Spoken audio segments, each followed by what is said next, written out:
అందరికీ నమస్తే అండి.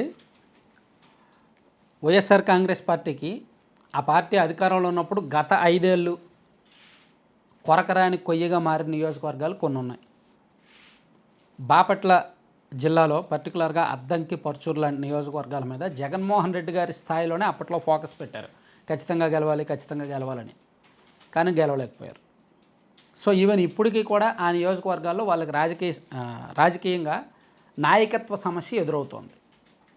అద్దంకి సంగతి కాసేపు పక్కన పెడితే అద్దంకి వాళ్ళకి మల్టిపుల్ ఆప్షన్స్ ఉన్నాయి. పర్చూరు వచ్చేసరికి ఈ మధ్య ఒక నెల రోజుల కిందట ఇన్ఛార్జిగా గాది వెంకటరెడ్డి గారి కుమారుడు గాది మధుసూదన్ రెడ్డి గారికి ఇన్ఛార్జిగా ఇచ్చారు. ఎందుకో ఇన్ఛార్జిగా ఇచ్చారే తప్ప ఇంకా వర్క్ అయితే స్టార్ట్ చేయలేదు ఆయన. గాది వెంకటరెడ్డి గారు అబ్బాయి మధుసూదన్ రెడ్డి గారు. వీళ్ళు రాజకీయంగా ఏం కొత్త కాదు. గాది వెంకటరెడ్డి గారు అంటే గతంలో ఎమ్మెల్యేగా పనిచేశారు. 3 times 4 times ఆయన ఎమ్మెల్యేగా పనిచేశారు. అండ్ మంత్రిగా కూడా పనిచేశారు కాంగ్రెస్ పార్టీ ప్రభుత్వం ఉన్నప్పుడు. ఆ జిల్లాలో మొత్తం అందరికీ తెలిసిన నాయకుడు, చాలా సీనియర్ పొలిటీషియన్. సో ఆయనది సొంత ప్రాంతం ఇదే పర్చూరు నియోజకవర్గంలో ఇంకొల్లు మండలం పావులూరు వాళ్ళ గ్రామం. సో వాళ్ళ అబ్బాయికి గతంలోనే 2024 ఎన్నికలకు ముందే ఆయనకి ఇన్ఛార్జ్ కోసం ట్రై చేశారు. 2024 ఎన్నికల్లో టికెట్ కోసం ప్రయత్నించారు తీవ్రంగా. కానీ అప్పుడు జగన్మోహన్ రెడ్డి గారు ఈ సీటు కాపులకి ఇవ్వాలని భావించి కాపులకే ఇస్తాము, వేరే కమ్యూనిటీకి ఇవ్వము అని చెప్పి వాళ్ళని హోల్డ్లో పెట్టి ఎన్నికలప్పుడు అప్పటికప్పుడు ఎడంబాలేజీ గారిని తీసుకొచ్చారు. ఎడంబాలేజీ గారు ఏదో ట్రై చేశారు, కానీ పోటీ చేశారు, ఓడిపోయారు. ఆయన వెళ్ళిపోయారు. ఓడిపోయిన తర్వాత ఇంకా అడ్రస్ లేదు, సైలెంట్ అయిపోయి అమెరికా వెళ్ళిపోయారు. సో ఇంకా మరి ఎవరు నాయకత్వం, ఎవరికి ఈ కాన్స్టిట్యున్సీ ఇన్ఛార్జ్గా ఎవరికి ఇద్దాము అని అనుకునే సమయానికి మళ్ళీ ఎడంబాలేజీ గారు వచ్చి జగన్మోహన్ రెడ్డి గారిని కలిసి నేను యాక్టివ్గా ఉంటాను, నాకే ఇవ్వండి అని అడిగినప్పటికీ జగన్మోహన్ రెడ్డి గారు కన్విన్స్ అవ్వలేదు.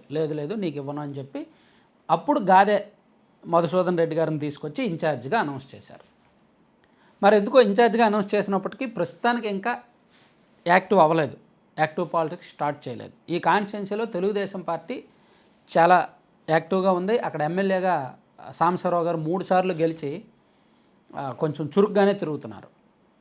గతంలో పార్టీ ప్రతిపక్షంలో ఉన్నప్పుడు హార్డ్ వర్క్ చేశారు, ఎక్కువగా ప్రజల్లోకి వెళ్ళారు, కష్టపడ్డారు. సో ఆ టఫెస్ట్ కాన్స్టిట్యున్సీని గత ఎన్నికల్లో సింపుల్గా గెలిచారు, మంచి మెజార్టీతో గెలిచారు. సో ఇప్పుడు వరుసగా 3వసారి గెలిచిన తర్వాత ఇంకా మరింత ఎఫెక్టివ్గా, మరింత ప్రభావంగా పనిచేసే ప్రయత్నాలు ఆయన చేస్తున్నారు. ఈవెన్ ఆయన క్యాడర్ కూడా అక్కడ బలంగా పాతుకుపోయింది. మొన్న ఎన్నికల్లో అయితే వైఎస్ఆర్ కాంగ్రెస్ పార్టీ కంచుకోట లాంటి కొన్ని గ్రామాలు, చినగంజాం మండలంలో చాలా గ్రామాల్లో కూడా టీడీపీకి మెజారిటీ వచ్చింది. సో అంటే పూర్తిగా టీడీపీ చేతుల్లోకి వెళ్ళిపోయింది ఆ కాన్స్టిట్యున్సీ. చాలా గ్రామాల్లో వైసీపీకి పట్టుంది. నిజానికి ఆ కాన్స్టిట్యున్సీలో ఓటింగ్ బలం చూసుకుంటే 2 పార్టీలకు ఈక్వల్. మొదటి నుంచి కూడా కాన్స్టిట్యున్సీ ఆవిర్భావం నుంచి కూడా 2 పార్టీలు కూడా సమవుజ్జీలుగా ఉంటాయి, నువ్వా నేనే అనేటట్టు ఉంటాయి. ఎన్నికల టైంలో మాత్రమే కొంచెం గేమ్ అటు ఇటు తిరిగి మారుతూ ఉంటాయి. కానీ గత ఎన్నికల్లో మాత్రం కంప్లీట్గా ఏకపక్షమైంది. సో అటువంటి నియోజకవర్గాన్ని టీడీపీ చేతుల నుంచి తీసి మళ్ళీ వైసీపీని గ్రౌండ్ లెవెల్ నుంచి, బూత్ లెవెల్ నుంచి బలోపేతం చేయడం అంత ఈజీ టాస్క్ అయితే కాదు. కానీ జగన్మోహన్ రెడ్డి గారు గాది వెంకటరెడ్డి గారి మీద పెద్ద బాధ్యత పెట్టారు. సో వీళ్ళు ప్రస్తుతానికి బయటకు అంత యాక్టివ్ అవ్వలేదు, కానీ ఇంటర్నల్గా గ్రౌండ్ వర్క్ అయితే స్టార్ట్ చేశారు.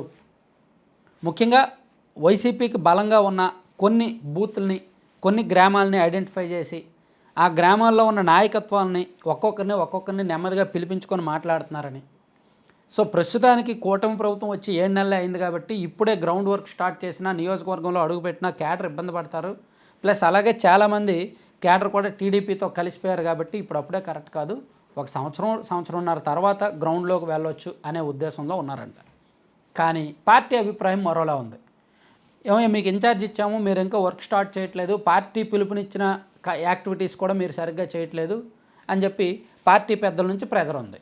వీళ్ళేమో తెలుగుదేశం పార్టీ ఇక్కడ బాగా యాక్టివ్గా ఉంది, మేము ఇప్పుడు వెళ్తే ఇబ్బంది పడతాము, క్యాడర్ అంత చురుగ్గా లేరు కాబట్టి ఒక సంవత్సరం టైం ఇవ్వండి తర్వాత వెళ్తామని వీళ్ళు అంటున్నారు.